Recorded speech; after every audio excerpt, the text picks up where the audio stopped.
नमस्कार, आप देख रहे हैं देश न्यूज और मैं हूं आपके साथ आफरीन खान। चलिए खबरों से पहले हेडलाइन पर नजर डालेंगे। आज भारत आएंगे अमेरिका राष्ट्रपति बाइडेन। पीएम मोदी से यूक्रेन जंग पर करेंगे चर्चा। कैसे भारत के लिए बदला अमेरिका का रुख।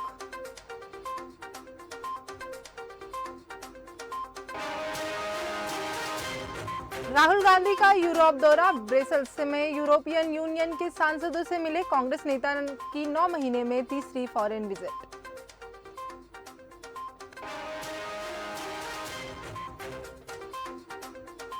सुप्रीम कोर्ट पहुंचा सनातन केस। पिटीशनर की मांग ए रजा और उदयनिधि पर एफआईआर दर्ज करने के निर्देश दिए गए।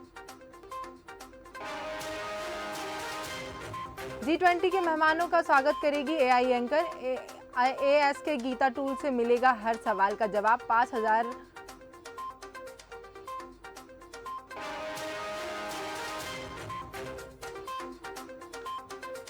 बांग्लादेश की प्रधानमंत्री शेख हसीना भारत आने से पहले बड़ा बयान सामने आया है। भारत में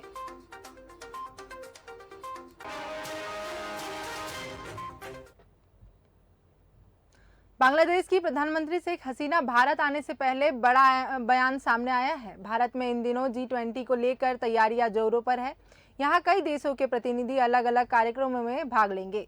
वहीं भारत आने से पहले बांग्लादेश की प्रधानमंत्री शेख हसीना ने बांग्लादेशी हिंदुओं से कहा कि वे खुद को अल्पसंख्यक नहीं समझे। इसके साथ ही उन्होंने कहा कि यहाँ देश की जाति, पंथ और धर्म से परे सभी का तबका है, क्योंकि उन्होंने 1971 में पाकिस्तानी ताकतों के खिलाफ देश की आज़ादी के लिए लड़ाई लड़ी थी। अपने आधिकारिक गणो भवन आवास पर जन्माष्टमी के मौके पर प्रमुख हिंदू समुदाय के नेताओं के साथ बातचीत के दौरान ये बातें कही गई। शेख हसीना ने कहा कि हिंदू खुद को अल्पसंख्यक क्यों कहेंगे, यहाँ अल्पसंख्यक और बहुसंख्यक जैसा कुछ नहीं है। बांग्लादेश की प्रधानमंत्री ने कहा कि उनकी सरकार हमेशा बांग्लादेश में धार्मिक और सांप्रदायिक सद्भाव बनाए रखने के लिए सामाजिक एकजुटता बनाए रखने की कोशिश करती है, जहां कोई एक दूसरे को कमजोर नहीं करेगा और सभी लोग समान अधिकारों का आनंद लेते हुए जीवन व्यतीत करेंगे।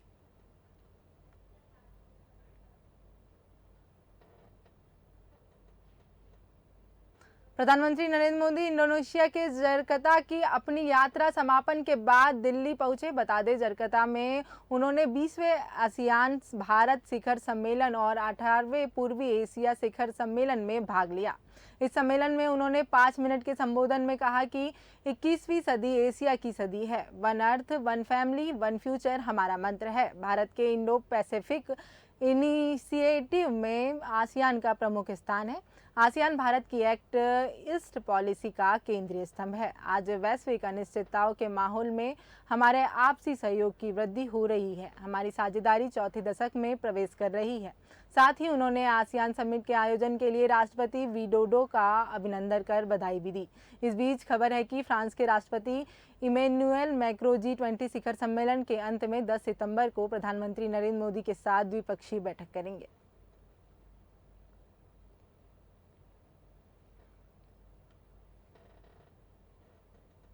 देश के 6 राज्यों की 7 विधानसभा सीटों पर हुए उपचुनाव के नतीजे आ जाएंगे। आपको बता दें, सुबह 8 बजे से काउंटिंग शुरू हो गई है। दरअसल उत्तर प्रदेश, पश्चिम बंगाल, केरल, झारखंड और उत्तराखंड की एक सीट पर 5 सितंबर को वोटिंग हुई थी, जबकि त्रिपुरा की 2 सीटों पर वोट डाले गए थे। चुनाव आयोग के मुताबिक सबसे ज्यादा 90% वोट त्रिपुरा की बॉक्स नगर सीट पर पड़े थे। वहीं सबसे कम 50% मतदान यूपी की घोसी सीट पर हुआ था। वहीं बता दें कि घोसी और धनपुर सीट पर मौजूदा विधायकों के इस्तीफा देने की वजह से चुनाव हुए हैं। बाकी 5 सीटों पर मौजूदा विधायक का निधन होने के चलते चुनाव हुए थे।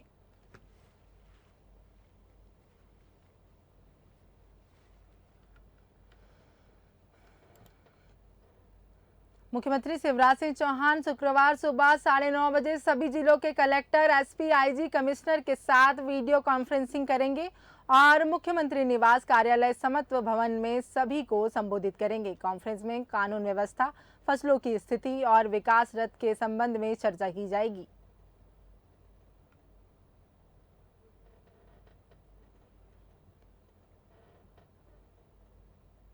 राजधानी भोपाल में कुछ दिनों बाद आसमान पर 30 सितंबर को वायुवीर एयर शो का आयोजन होने वाला है।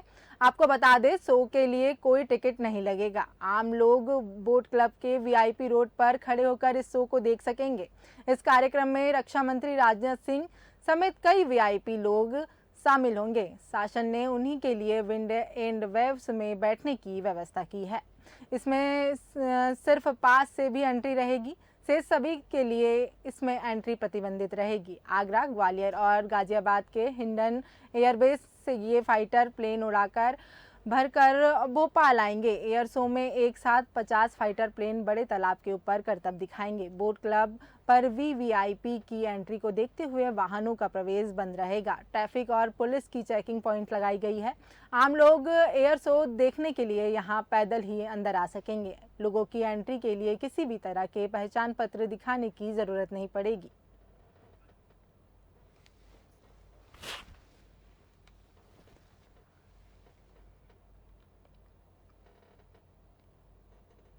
मुख्यमंत्री शिवराज सिंह चौहान का 10 सितंबर को प्रस्तावित रोड शो अब 5 के बदले 2.5 किलोमीटर का हो सकता है। गुरुवार को प्रशासनिक अधिकारियों ने अंचलेश्वर मंदिर से रोड शो के आगे रास्तों पर 3 घंटे तक होमवर्क किया। आपको बता दें, अब तक की स्थिति में रोड शो का बाड़ा सराफा होकर फालका बाजार से निकालने का प्लान प्रशासन ने बदल दिया है। उल्लेखनीय है कि 3 दिन पहले दरअसल मुख्यमंत्री ने वीसी के दौरान प्रशासनिक अधिकारियों से रूट छोटा करने का आग्रह किया था।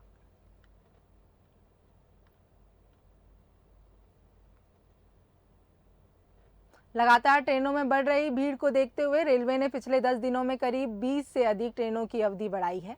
आपको बता दें, इन ट्रेनों में भोपाल के अलावा रानी कमलापति, संत हिरदाराम, नगर, इटारसी और होशंगाबाद आदि जैसे स्टेशनों से हजारों यात्री रोजाना सफर करते हैं। इसके अलावा रेलवे ने 40 से अधिक ट्रेनों के प्रायोगिक हॉल्ट को भी पिछले 1 महीने में बढ़ाने का निर्णय लिया है।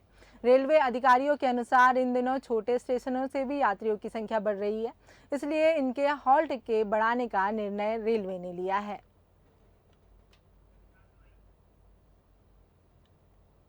जन्माष्टमी वाली ठीक है।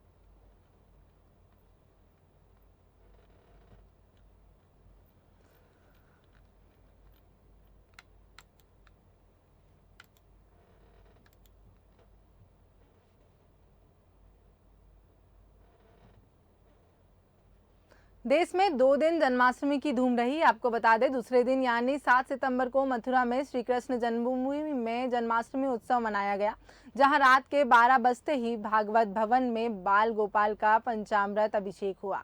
दरअसल भगवान कृष्ण के चल विग्रह को चांदी से बने सिंहासन पर विराजमान कर उनका अभिषेक किया गया। साथ ही 500 किलो गुलाब के फूल और इत्र की वर्षा की गई। इसके अलावा चांदी की कामधेनु गाय के जरिए भगवान कृष्ण को स्नान कराया गया, जिसके लिए 251 किलो पंचामृत का इस्तेमाल हुआ।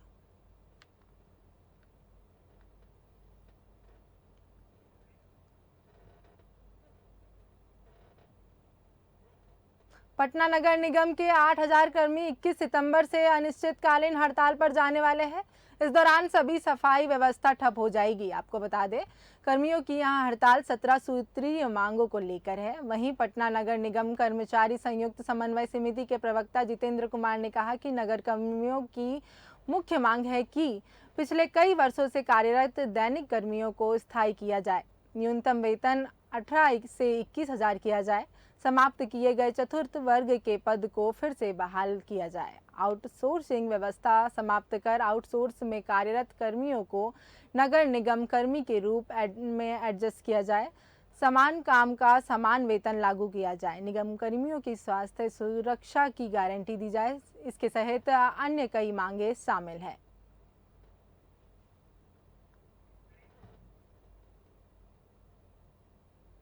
खबरों के बुलेटिन में फिलहाल इतना ही। देखते रहिए देश न्यूज़।